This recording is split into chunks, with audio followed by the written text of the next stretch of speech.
Good day po, teachers! Welcome back po dito sa Learn Pa, kung saan po tayo nag-share ng latest DepEd news and updates and free learning resources. So ngayon po, meron po tayong quick updates regarding po sa ating hinihintay na PBB 2023 at ating PI 2024. So good news po dahil confirm po na meron po tayong PBB 2023 at ito pong PI 2024.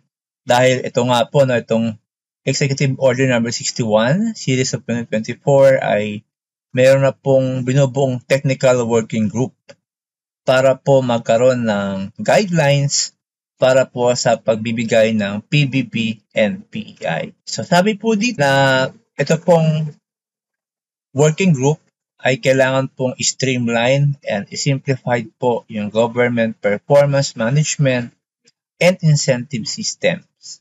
Kung maalala po natin ay ito pong RPMS, Result-Based Performance Management System, ay sinuspend po ng ating mahal na Pangulo dahil marami raw pong proseso and requirements sa pagpapatupad nito.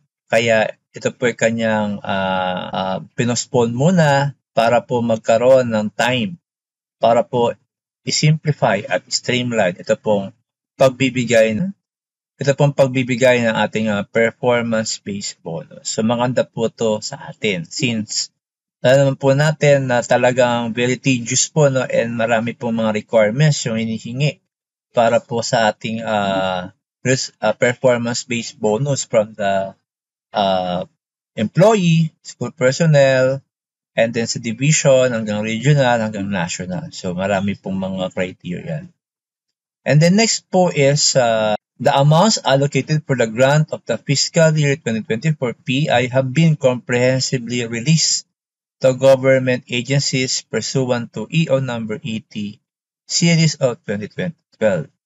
Kaya po ito pong technical working group ay kailangan po na i-prepare a transition plan for the grant of the fiscal year 2023 performance-based bonus. So gano'n po katagal bago po lumabas yung kanilang transition plan. So nakalagay po rito na dapat within 3 months from the effectivity of this issuance ay kailangan makapaggawa po sila ng transition plan. At ito pong transition plan ay magiging po natin guidelines to facilitate the grant of our fiscal year 2023 performance-based bonus and fiscal year 2024 PI. So hintayin po natin yan, teachers and other government employees. Ito pong gagawin po ng technical working group itong transition plan about ano po yung mga guidelines para po ma-release yung ating 2023 PBB and 2024 PI. So ang importante po meron. So ang timeline na lang po ang hihintayin after the 3 months, paano po yung submission ng requirements, ano po yung mga requirements, and then after po that, pag napasa na po is validation at yung date of release. So, thank God, meron po tayong mga tanggap na mga benefits and incentives. So, kailangan na po tayong talagang maghintay.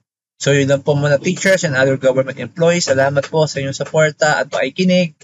At kung di pa po kayo nakasubscribe, please subscribe po. Hit the notification bell para updated po tayo pag meron po mga latest news and updates about DepEd and ating government. Yun na po at maraming salamat.